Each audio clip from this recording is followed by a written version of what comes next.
నమస్తే, నా పేరు డాక్టర్ కేసీ గౌతమ్ రెడ్డి. నేను consultant oncologist at Amor hospitals and cancer shield private limited. Video start చేసుకునే ముందు ఈ పర్టికులర్ పిక్చర్ యొక్క ఇంపార్టెన్స్ నేను చెప్తాను. ఇక్కడ ఒక వ్యక్తి ఒక రోడ్డుపై నిలబడి ఉన్నాడు. ఒకవైపు చాలా వెలుగుంది, ఒకవైపు చీకటిగా ఉంది. ఈ మనిషి క్యాన్సర్ జర్నీ అంటే జర్నీకి ట్రావెల్కి ఒక డిఫరెన్స్ ఉంటుంది. ట్రావెల్ అంటే నువ్వు ఒక దగ్గర నుంచి ఇంకో దగ్గరికి పోవటం. జర్నీ అంటే నువ్వు మారటం. నేను చూశాను, చాలామందికి చూశాను. ఏమవుతుందంటే క్యాన్సర్ వచ్చిన తర్వాత వ్యక్తి కూడా మారుతాడు. జర్నీ ఆఫ్ ఎ క్యాన్సర్ని డిపిక్ట్ చేయటం కోసమే ఈ పిక్చర్ని నేను పెట్టాను. చాలా కష్టాలు ఉంటాయి క్యాన్సర్ ట్రీట్మెంట్ తీసుకునేటప్పుడు, చాలా ఇబ్బందులు పడతారు. కానీ ఇవన్నీ కూడా ఫైనల్గా సక్సెస్ఫుల్గా అయ్యి పేషెంట్ అటెండర్స్ మారి మంచిగా తయారవుతారు. నాకు చాలాసార్లు అనిపిస్తుంది, ఎందుకు క్యాన్సర్ వస్తుంది, చిన్నపిల్లల్లో క్యాన్సర్ ఎందుకు వస్తుంది, ఏమీ తినకపోయినా ఏమీ తాగకపోయినా క్యాన్సర్ ఎందుకు వస్తుంది అన్న క్వశ్చన్ నేను క్యాన్సర్ పేషెంట్లను ట్రీట్మెంట్ చేసేటప్పుడు కొన్ని వందల వేల సార్లు ప్రశ్నించుకుని ఉంటాను. నాకు అప్పుడు ఒక చిన్న ఎగ్జాంపుల్ గుర్తుకొచ్చింది. ఎవరో ఒక పేషెంట్కి క్యాన్సర్ రావటం వల్ల ఒక పెద్ద క్యాన్సర్ ఇన్స్టిట్యూట్ తయారైంది. ఫర్ ఎగ్జాంపుల్, మన ఇండియాలో అతిపెద్ద క్యాన్సర్ ఇన్స్టిట్యూట్ టాటా హాస్పిటల్ అలా నిర్మించడానికి కారణం ఏంటి అంటే, టాటా హాస్పిటల్ పెట్టినటువంటి పూర్వీకుల వాళ్ళ బంధువులకు ఒకరికి క్యాన్సర్ వచ్చి, ఆ క్యాన్సర్ రావటం వల్ల ఆ టెండర్ చెలించిపోయి ఒక పెద్ద హాస్పిటల్ తయారు చేశారు.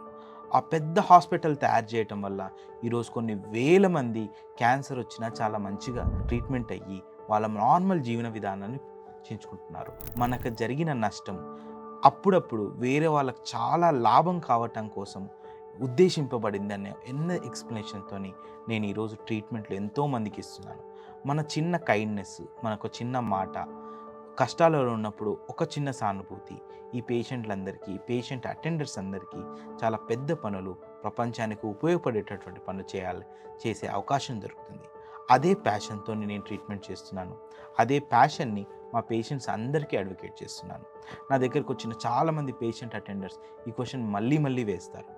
చాలామంది డిసప్పాయింట్ అవుతారు, చాలామంది మంచిగా అయినందుకు సంతోషిస్తారు, చాలామంది యాక్సెప్ట్ చేస్తారు. ఈ అన్ని ఫేజెస్ గురించి నేను ఈ పిక్చర్లో డిపిక్ట్ చేయటం అనేది జరిగింది. అలా బాధను ఫేజ్ని మనం డార్క్నెస్లో పాజిటివ్నెస్ని బ్రైట్లో చూపిస్తున్నారు. ముందు ఈ వీడియో సిరీస్లో ఏమేమి జరుగుతున్నాయి అన్న దాని గురించి ఈ చిన్న పిక్చర్ అన్నది జరుగుతుంది. సో ప్రతి పేషెంట్ ఫస్ట్ సిమ్టమ్స్తో వస్తాడు. అంటే అతనికి ఏవైనా లక్షణాలు ఉంటాయి. లక్షణాలు ఉన్నంత మాత్రాన క్యాన్సర్ ఉండే అవకాశాలు లేవు, క్యాన్సర్ ఉండే అవకాశాలు తక్కువ. కానీ యూజువల్గా క్యాన్సర్ ఆ లక్షణాలతోని డాక్టర్ వద్దకు ప్రజెంట్ చేయబడుతుంది. ఆ లక్షణాలతో డాక్టర్ దగ్గరికి వచ్చినప్పుడు బయాప్సీ అని చేస్తారు. ఆ బయాప్సీ చేసిన తర్వాత క్యాన్సర్ ఉందా లేదా అన్న నిర్ధారణకు వస్తారు. నిర్ధారణకు వచ్చిన తర్వాత ఈ క్యాన్సర్ కేవలం ఒకటే దగ్గర ఉందా లేకపోతే రకరకాల దగ్గరకు పోయిందా అనడానికి మనం ఇమేజింగ్ స్టడీస్ చేస్తాం. ఒకసారి బయాప్సీ చేసి ఇమేజింగ్ స్టడీస్ చేసిన తర్వాత స్టేజింగ్, క్యాన్సర్ ఏ స్టేజ్లో ఉంది అన్నది అసెస్ చేసుకుంటాం. స్టేజింగ్ అన్నది రోగానికి సంబంధించింది. క్లినికల్ అసెస్మెంట్ అంటే పేషెంట్ మనం ఇచ్చేటటువంటి ట్రీట్మెంట్ కానీ ఈ క్యాన్సర్కి తట్టుకోగలుగుతారా లేదా అన్నది చెక్ చేసుకోవటం అనేది జరుగుతుంది. ఇలా చెక్ చేసుకున్న తర్వాత 3-4 డాక్టర్లు ఒకటే దగ్గర కూర్చొని ఈ పేషెంట్కి ఏ ట్రీట్మెంట్ చేస్తే ది బెస్ట్గా ఉంటుంది అన్నది అసెస్ చేస్తారు. దాన్నే మనం ట్యూమర్ బోర్డ్ అంటాం. ట్యూమర్ బోర్డ్లో డిసిషన్ తీసుకున్న తర్వాత పేషెంట్కి ట్రీట్మెంట్ ఇవ్వడం జరుగుతుంది. క్యాన్సర్ని తగ్గించడానికి ప్రస్తుతం డిఫరెంట్ పద్ధతులు ఉన్నాయి. ఆ పద్ధతులు అన్నిటినీ కూడా నేను ఈ వీడియో సిరీస్లో మీకు చెప్తాను. దాని తర్వాత ట్రీట్మెంట్ ఇచ్చినప్పుడు ట్రీట్మెంట్ వల్ల ఇబ్బందుల్ని కంట్రోల్ చేయడానికి మనం సపోర్టివ్ కేర్ అనే ట్రీట్మెంట్ ఇస్తాం. అలా సపోర్టివ్ కేర్ ట్రీట్మెంట్ ఇచ్చిన తర్వాత క్యాన్సర్ పూర్తిగా నయమైనప్పుడు సర్వైవర్షిప్, ఈ క్యాన్సర్ పేషెంట్లు తన యథాతథ జీవితాన్ని గడపటానికి కావాల్సిన శక్తిని ఇవ్వటాన్ని మనం సర్వైవర్షిప్ అంటారు.